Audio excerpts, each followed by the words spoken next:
welcome to another episode of your favorite libertarian. Today's episode is going to be part 2 of a multi-part series for my Aero Precision A2 10.5 inch build. In part 2 we'll be covering the lower. In this video you will get an unboxing. You will see what's included in this parts kit. All my first impressions? Okay. And of course, it will be pricey. You know what time it is. It's time for everyone's favorite portion of the video. What's in the box?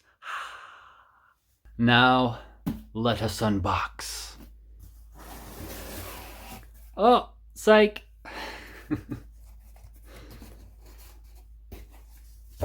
Double psych. Got you again. Got this little pamphlet from the ATF claiming that they care about handgun safety. We have a little sticker here. Free sticker included at no charge. And we have the completed lower. Sorry, that was aggressive. If you'd like to order this exact complete lower, it is the AR-15 pistol complete lower receiver with A2 grip and SBA3 brace in anodized black. If you would like to purchase this directly from Aero, it costs $359.99. This is the completed lower. It comes completely assembled, buffer tube, buffer spring, buffer, everything attached. Mil spec lower parts kit is already installed, and what I think I'll do now is I'll just talk about some of the things that are pretty standard mil-spec type stuff with this lower, and then I'll talk about some of the differences that make this unique as Aero Precision's offering. So you have a mil-spec lower for the most part. Non-ambidextrous safety. You also have your magazine release.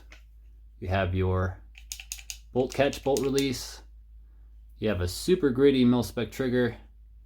And you have your A2 grip, which I despise, but we'll get into that a little bit later. All right, so differences time. We'll start with the magazine well. It has a ever so subtle magazine flare, and that's going to aid in reloads, but still not destroy your mil-spec aesthetic from the outside looking in. Now, I will say this is not as aggressive as the M4E1 lower that Aero carries, but it is a nice little feature that they've added. While we're here, I'll show you this trigger guard. This is actually an Aero branded metal trigger guard. It is not plastic like the Magpul plastic trigger guards that you would normally see in a kit like this. And it's a nice touch. We'll see once changing out this grip if I have any knuckle rubbing issues here, but as of right now, looking at it, it looks pretty nice. Behold. And the last thing I'll note that makes this a little bit different is that you have a tensioner screw right here, and that's what that green tip is. The way it works is you take off this grip, then you can tighten or loosen that screw to eliminate the wobble between the upper and lower once it's made it on, if it's not a super tight fit. And you can tweak it to the point where you can get it really nice and snug, but still be able to push out and push back in your takedown pins. Now let's go back up top for initial impressions. Moving on to the things that I'm not a huge fan of on this lower as it's configured.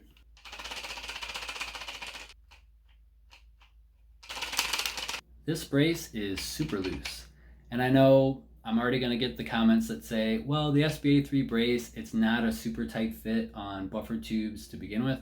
Yeah, I understand that. I have another one of these braces. I probably shouldn't be saying that if the ATF is listening, but let's face it, no one's turning in the braces, come on. I have another one of these, and it is not a problem on my other build. There's barely any play at all, if any, and I didn't even notice it, but as soon as I went to shoulder this, yes, I've shouldered it, I immediately noticed, I'm like, man, this is super wobbly, what's going on here?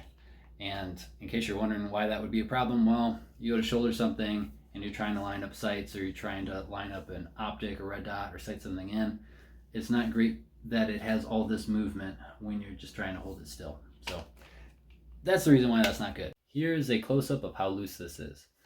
If you look at the very bottom where the holes are for the 6 positions, you can see how much left and right play there is there. that's a pretty big gap. If you look at the top and bottom, you can see for the top of the buffer tube, you can see how much up and down movement there is. And then of course, if you turn it like a key, a ton of left and right movement. You can also see in here, there's a little bit of wear. It seems like more wear than there should be for something that's brand new. All right, it is the next day. I'm gonna give you an update on the brace situation. Contacted Aero Precision. They replied back saying if I was going to send this back, I'd have to send back everything, meaning the entire serialized lower, completed, and this, which makes no sense. They could put this on any buffer tube and see that it's way too big, and then work with SB Tactical to get a new one, or just pull from their stock and get a new one and send it out to me. So that didn't make any sense to me at all. But they did offer the link to SB Tactical's Contact Us page. So I used that avenue because I'm obviously not going to send the whole thing back just because this brace is too big.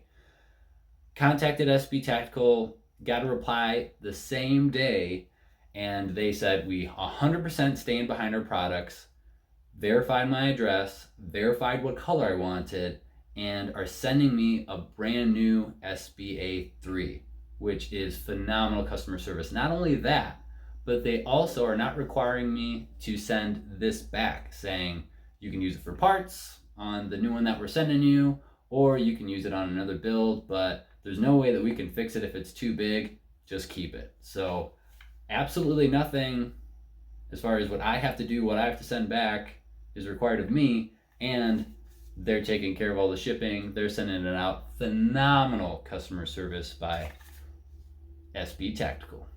Next thing I'm going to replace is this grip. Now I will say, before I start complaining about this grip too much, there are other options on the website where you can order this exact configuration, and then there's a drop-down menu for different grips. There's a K2 grip, there's an MOE grip, and I think there's maybe one other grip that you can get instead of this one. I opted to go this route because this is the only combination that was in stock, and I wanted to get it sooner rather than later. I figured, hey, I'm going to save 20 bucks by getting this grip, and then the grip I want will probably be 20 bucks. So, yeah. Two reasons that this grip sucks. One is the angle of it, and the second is the nub. Let's first talk about the nub. Here's what happens when I go to grip a handgun or a pistol grip on a rifle. I put it as far up as I can and get as high and as tight as I can on this grip to get maximum purchase and control. The problem with that is, when I do that, look where my hand is. It's right over this nub right here, and it's digging into me and making it uncomfortable to shoot. Now, I'm not going to cry or anything, so don't worry about that. But this nub is not great. Now, I have learned to hold it like this when shooting, so that's not as huge of a deal, and I could sand this down, and a lot of people have, so I might try that just as a project, but that still leaves me with this grip angle. Now, disclaimer, I am 6'3", so when I am shouldering, even if I have my hand completely straight up and down, I have my arm at a weird angle like this, and that might not be as big of a deal to people who aren't 6'3", or maybe are shorter, but for me, this is already a pretty severe angle for my arm and my wrist. But then when you add this additional angle to it, this is what my wrist looks like. Does that look comfortable to you? I can tell you in real life it's not comfortable. And I am most definitely going to switch it out for something that is a little bit straighter to give my wrist a little bit of relief. Can you hear that? It's cracking. Hear it? And the last thing that I would change on this maybe is the trigger. This is a super gritty mil-spec trigger, just like most of the mil-spec triggers out there. You shoot it a bunch, it'll get slightly better. All right, comment time. Let me know in the comment section below what you think I should do to this to enhance it. What grip should I get? What trigger should I replace this with if I do replace the trigger? Or should I stop complaining and just rock the mil-spec trigger like I do on my other guns? Well, let me know in the comment section below.